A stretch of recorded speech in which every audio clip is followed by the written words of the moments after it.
Well, the Saints were sitting pretty with a 14-7 lead just before the half, but Drew Brees throws a pick six going into the locker room, giving San Francisco all the momentum.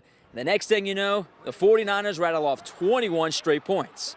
A lot of things went, the way that winning a big game like this would go, and then all of a sudden, you give them two free ones, and that's what they thrive on.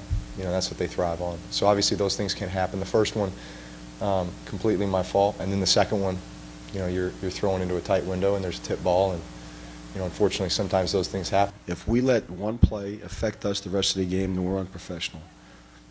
We've overcome things like that before, and it's the nature of our game. It's not a perfect game played by perfect people. And even with the Brees miscues, the Saints had it within 7, but they couldn't move it on this stingy 49ers defense late in the game. You get in a situation mid-fourth quarter where it's a two-possession game, and you got to start taking some chances, and that's when protection becomes even tougher, and getting the ball down the field becomes tougher, and that's what they thrive on as well. It's hard to crawl back from that, and I think we were doing a good job until the fourth quarter.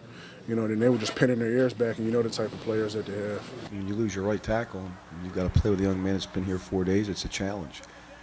They did a good job.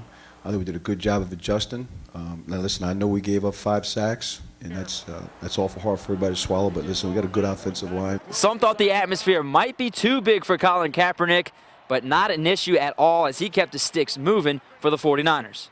I thought he did a good job managing the game. He didn't force any balls, didn't have any turnovers.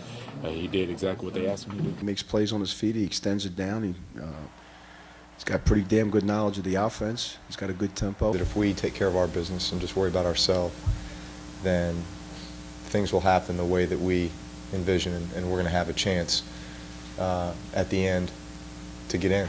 In New Orleans, Sharif Ishaq, WAFB 9 Sports.